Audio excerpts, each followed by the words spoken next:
Do you need a big voice? You may have been told, well, your voice isn't big enough, or maybe your voice is huge.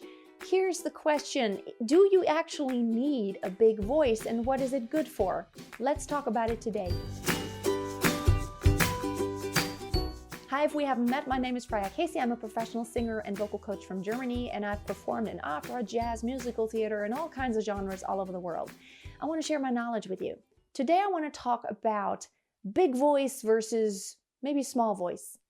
I've never had a big voice per se, and even when I was younger, everybody said I sang beautifully, but I just wasn't loud. I was very good at singing in choirs and blending in and just listening to what sound is coming my way and just mimicking and imitating and just kind of just being one part of that sound. I never stuck out, which is probably the reason why way back then in school, they never gave me any solos. I just adapted and I sounded like the choir should sound. However, when I started studying opera professionally and I was in college and I got roles and, I did all these different things. I did opera roles, I did oratorio, I did art song, all those different kind of genres in the classical realm. And then of course later singing rock and roll and all these genres with bands. I really thought about it a lot. Do you actually need a big voice? Is it about singing loud or is it not about singing loud? My opinion is this. Loudness per se doesn't mean that everyone hears you loudly. Of course, when you sing pop music, any popular contemporary kind of music, you will have an amplification, meaning you have a mic and a system that your voice goes over, and then that's the way you are heard. And when you sing soft, you can move the mic a little closer, and when you sing loud, you can move it a little further away, and that's just really how you deal with that. So when you sing popular music, when you sing soft parts, I think that's really important because you're supposed to sound very intimate. The goal here isn't to carry and to have like a big sound or to have that brilliance. The goal here is to sound authentic, brilliant, but yet very intimate. So when I'm just mimicking the mic here. Everybody plays that at home like this. I'm singing into my mic and I'm singing very intimately. You want to sound intimate. You want that nice intimate sound. You wouldn't want to project here. So of course that you don't need a big voice for, but you need a beautiful voice and nice resonance and nice bright overtones that really add that sparkle to your tone. When you sing higher, on the other hand, let's talk about contemporary kind of music. Because of you, I'm belting high. Yeah, you need to have intensity. For me, it is much more important to have a brilliant open sound that's pleasant than to have just loudness per se. So loudness, just being loud, doesn't mean it sounds good. At least to me, it doesn't. And it always gets me because when usually the songs that have a loud last pitch, like loud and high, people clap the loudest. But here's the deal. That is not what people will remember a week or 2 weeks from now. That's what they will remember, like the moment of, like, I sing the last pitch. That's the reaction everyone has, right? Yay! Cheering on. If you're ending on a soft pitch, which is so much harder, by the way, the tendency is like, I'm singing my last pitch. Everybody takes a breath and then, oh, beautiful, right? Everybody applauds in the way that the song ended. Just because you're singing high and loud and people applaud loudly and wildly, that doesn't mean that was the best singing, right? So to me, brilliance and beauty goes over volume anytime. Intensity doesn't mean high volume necessarily. I can sing at intensity. I can sing high intensity and I don't have to be extremely loud.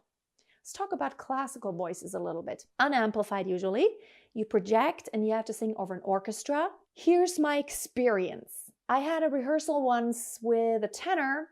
We sang Rigoletto, the entire opera. I was Gilda and he was the bad guy, the Duca. And, he was a bad guy to me, at least, in the story. And he was just extremely loud. You would not believe it. I mean, it was just crazy. We had a pianist who coached us, and then we had that duet, and he sang beside me. I literally almost went deaf. It hurt my ear.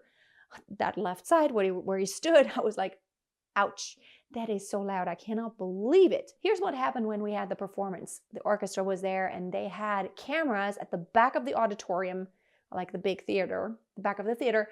The microphones were also at the back. Here's the crazy thing. He drowned in the orchestra more than I did, although my voice is not big at all. Never been big. But he focused on massive sound. I focused on resonant sound. That is the way I was taught, and my teacher always told me you don't need a big voice, but you need those frequencies that carry over everything else.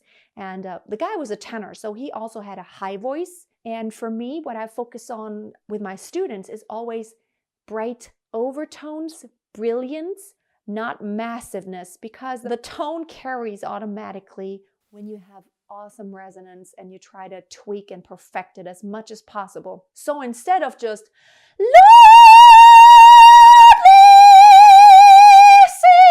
singing, which is really tight, tense, and brassy almost, it's so much better to go loudly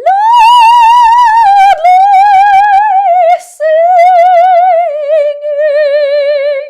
Those overtones really carry so much more. So my answer to the question of do you need a big voice is yes and no. Your voice isn't big by sounding loud. Your voice is big by having better resonance. That's how you make your voice big. And yes, that's what you need. But it's not what commonly would be called a big voice. I never had a big voice. And if you don't have a big voice just because you're so incredibly loud and you can't be louder than everyone else, it doesn't matter. You can still cut through and you can still have resonance.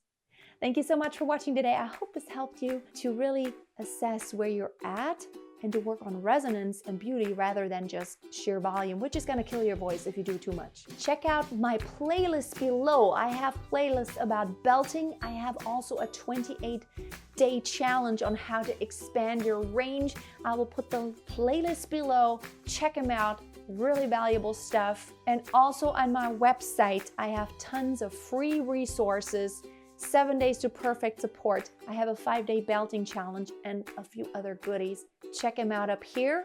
Have a wonderful day. I'll see you soon. And until then, always keep on singing. Amazing grace, how sweet